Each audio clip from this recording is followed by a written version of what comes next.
Hello sir, study habit math channel में आप सभी का स्वागत है।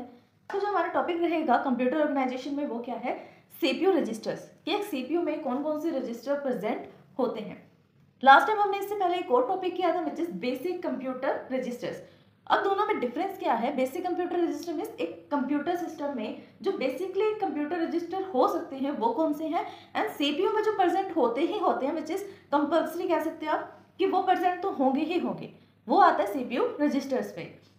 तो चलिए वीडियो को स्टार्ट करते हैं और देखते हैं कि कौन से ऐसे सीपीयू रजिस्टर्स हैं जो सीपीयू में कंपलसरी होते ही होते हैं। फर्स्ट रजिस्टर जो आता है वो आता है एसी मींस एक्यूमुलेटर रजिस्टर।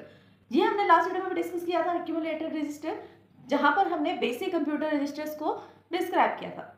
अब इसकी हम थ्योरी रीड कर लेते हैं। वैसे भी अगर आपने वो वीडियो देखी है तो आपको पता होगा कि एक्यूमुलेटर रजिस्टर क्या होता है। This register hold the initial data to be operated upon the intermediate results. Meaning क्या है इसका कि जो ये रजिस्टर है एक्यूमुलेटर रजिस्टर, ये होल्ड करता है इनिशियल डेटा को। कब? To be operated upon the intermediate result and also the final result. ये डेटा को कब कब स्टोर करता है या कब कब उसको ऑपरेट करके रखता है, कब कब होल्ड करता है। फर्स्ट तो है इनिशियल स्टेज पे जब स्टार्टिंग स्टेज होती है, देन ऑपरेटिंग या इंटरमीडिएटिंग स्टेज। इंटरमीडिएटिंग स्टेज जब प्रोसेसिंग होती है। प्रोसेसिंग मीन्स उसमें कुछ ना कुछ ऑपरेशन परफॉर्म हो रहा है, प्रोसेसिंग हो रही है। देन फाइनल रिजल्ट जो आता है वो भी किसी में स्टोर होता है, एक्यूमुलेटर में। अब देखो एग्जांपल, अगर मैंने कहा कि आपको ऐड करना है 26 रजिस्टर को, या फिर हम बोल सकते हैं R26 को ऐड करना है। अब ये R26 क्या है? ऐड तो हमें पता है, ऐड तो हमारा ऑपकोड है। ऑपकोड मीन्स जो ऑपरेशन परफॉर्म करना है। देन R26 क्या है? ये R26 का मीनिंग है रजिस्टर नंबर 26। जो भी रजिस्टर होगा 26 नंबर वाला रजिस्टर, उसको आपको ऐड करना है। लेकिन ऑपरेंड तो ओनली 1 है ना। ऑपरेंड 1 है तो हम किस पे ऑपरेशन परफॉर्म करते हैं? एक्यूमुलेटर रजिस्टर पे। अब हम क्या करेंगे, एक्यूमुलेटर रजिस्टर पे ऑपरेशन परफॉर्म करना है। एक्यूमुलेटर प्लस रजिस्टर नंबर 26 किसके अंदर डाल देंगे रिजल्ट को? एसी मीन्स एक्यूमुलेटर में ही। R26 तो वो ऑपरेशन परफॉर्म करना था जिसपे ऑपरेंड था। देन एक्यूमुलेटर का हमने यूज किया, ये तो थी इसकी इनिशियल स्टेज जब हमारे पास ओनली 1 ही ऑपरेंड था। देन प्रोसेसिंग स्टेज क्या हुई? जब इन दोनों पे ऑपरेशन परफॉर्म हो रहा है एडिशन का। रिजल्टिंग स्टेज कौन सी हुई? एडिशन परफॉर्म करने के बाद जब एक्यूमुलेटर में उन दोनों का रिजल्ट स्टोर किया गया, वो थी इसकी फाइनल रिजल्ट स्टेज। तो ये तीनों ही स्टेजेस को होल्ड करके रखता है रजिस्टर में। Of the processing operation it is use to during the execution of the most instruction. ये ज़्यादातर यूज होता ही रहता है किसी भी इंस्ट्रक्शन के अंदर। मतलब कोई भी इंस्ट्रक्शन अगर हम एग्जीक्यूट कर रहे हैं तो ये एक ऐसा रजिस्टर है जो यूज होता ही होता है। क्योंकि मोस्टली तो ऐसा नहीं होगा ना कि हर बार हमें 2 ऑपरेंड्स पर ही डेटा परफॉर्म करना हो या ऑपकोड परफॉर्म करना हो।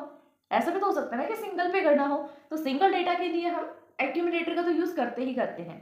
Then the result of the arithmetic operations are returned to the accumulator register for transferring the main storage through the memory to the buffer register।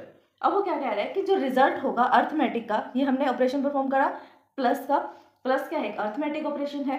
Arithmetic operation perform करने के बाद जो भी वो रिजल्ट रिटर्न करेगा वो भी एक्यूमुलेटर रजिस्टर में स्टोर हो जाएगा। देन एक्यूमुलेटर रजिस्टर क्या करेगा? उसको मेमोरी में डाल देगा। मेमोरी में किसी ना किसी स्टोरेज पे या किसी न किसी एड्रेस पे तो वो रखेगा ही रखेगा। वो मेमोरी मैनेजमेंट का काम है कि मेमोरी मैनेजमेंट उसको मेमोरी के अंदर कौन सा एड्रेस प्रोवाइड कर रहा है। ठीक, सबसे पहले क्या करेगा? R26 है, ये ऑपरेंड है, ये है इनिशियल स्टेज। जब हमें कहा गया कि ऐड ऑपरेशन परफॉर्म करना है R26 पे, ये था इनिशियल स्टेज। जब हम ऑपरेशन परफॉर्म कर रहे थे AC + 26, ये था operating stage means processing stage. Then जब हमने इन दोनों के एडिशन को, इन दोनों के ऑपरेशन को, इसके रिजल्ट को एक्यूमुलेटर रजिस्टर में डाला, वो था फाइनल रिजल्ट स्टेज। 3 स्टेप हो गए, initial, processing and final step. अब देखो नेक्स्ट वाला स्टेप क्या था कि एक्यूमुलेटर में जो भी डेटा है वो उसको मेमोरी में डाल देगा। 4th step. तो ये 4th स्टेप पर क्या हुआ? एक्यूमुलेटर में जो भी कंटेन हुआ था रिजल्ट ऑपरेशन का, वो किसको मिल गया? मेमोरी में किसी एड्रेस पर सेव हो गया। और जहां पर भी हमने इस मेमोरी में स्टोरेज किया है वो किसके थ्रू हुआ है? कोई ना कोई तो होगा ना, रजिस्टर है, इंस्ट्रक्शन है, कुछ तो होगा जो मेमोरी तक उसको पहुंचा रहा है। मेमोरी में स्टोर करने के लिए भी कुछ तो होगा। उसके लिए हम यूज करते हैं मेमोरी बफर रजिस्टर का। ये भी एक रजिस्टर का टाइप है। नेक्स्ट हम इसी को रीड करेंगे कि मेमोरी बफर रजिस्टर क्या होता है। In many computer there are the more than 1 accumulator register.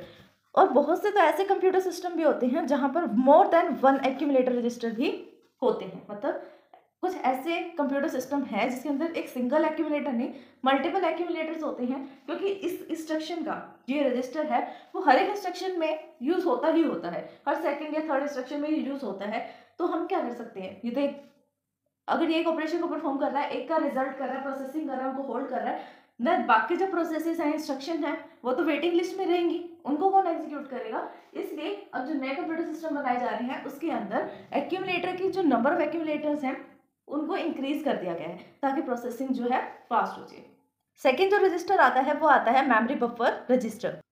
अभी मेमोरी बफर रजिस्टर क्या है, अभी हमने पढ़ा जब मेमोरी में हम डेटा को ट्रांसफर करते हैं उस टाइम पे जो डेटा स्टोर रहता है या होल्ड रहता है वो किसके पास रहता है, मेमोरी बफर रजिस्टर में। It hold the content of the memory word read and write operation in a memory. अगर हमें किसी भी वर्ड पे कोई रीड या राइट ऑपरेशन परफॉर्म करना है मेमोरी में, तब हम मेमोरी बफर रजिस्टर के थ्रू ही कर सकते हैं। And instruction word is placed in the register is transfer to the instruction register. सबसे पहले अगर कोई भी हमें वर्ड पे रीड या राइट का ऑपरेशन परफॉर्म करना है तो मेमोरी के पास, मेमोरी बफर रजिस्टर के पास रिक्वेस्ट आएगी कि हमें इसके ऊपर ऑपरेशन परफॉर्म करना है। देन वो मेमोरी में चेक करेगा, एक इंस्ट्रक्शन जनरेट करेगा, वो इंस्ट्रक्शन क्या होगी, स्टोर हो जाएगी जाकर इंस्ट्रक्शन रजिस्टर में। यहाँ पे लिखा हुआ है कि जो भी हम इंस्ट्रक्शन दे रहे हैं प्लेस इन द रजिस्टर, इस MBR रजिस्टर में जो भी इंफॉर्मेशन है या जो भी इंस्ट्रक्शन है वो कहाँ पर ट्रांसफर हो जाएगी, transfer to the instruction register, instruction register में।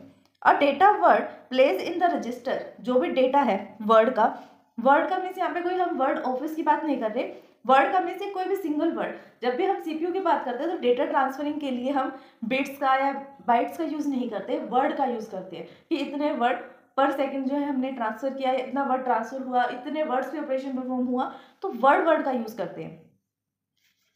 Place in the register accessible for the operation with the accumulator register, जब कभी भी फिर उस पर ऑपरेशन परफॉर्म करना है तो एक्यूमुलेटर रजिस्टर पे होगा। देखो क्या है, सबसे पहले रिक्वेस्ट गई MBR के पास, उसके अंदर इंस्ट्रक्शन गई, तो सबसे पहले उसने चेकिंग की कि कहाँ पर ये जिसके लिए रिक्वेस्ट आ रही है वो इंस्ट्रक्शन कहाँ पर स्टोर है, मेमोरी में। देन जो भी इंस्ट्रक्शन होगी वो उसको कहाँ दे देगा, इंस्ट्रक्शन रजिस्टर में सेव कर देगा। देन इंस्ट्रक्शन रजिस्टर से जब आपको उसको प्रोसेसिंग करनी है, प्रोसेसिंग के टाइम पे वापस से वो एक्यूमुलेटर में चला जाएगा। Transfer is to be IO registers. A word is stored in the memory location for the first transfer to the MBR from where it to be written in the memory. This register is also known as the data register. इसको हम data register भी बोलते हैं कि जो भी हम data को रीड कर रहे हैं या राइट कर रहे हैं मेमोरी में, वो डेटा कहीं ना कहीं किसी रजिस्टर में स्टोर हो रहा है, उस रजिस्टर को हम डेटा रजिस्टर भी बोलते हैं। तो फ्रेंड्स यही था हमारा आज का टॉपिक। इससे बचे हुए रजिस्टर जो है वो हम नेक्स्ट वीडियो में करेंगे। आज के लिए बस इतना ही। इस वीडियो को समझने में अगर आपको कोई भी डाउट आता है तो आप हमें कमेंट कर सकते हैं। Thanks for watching my video.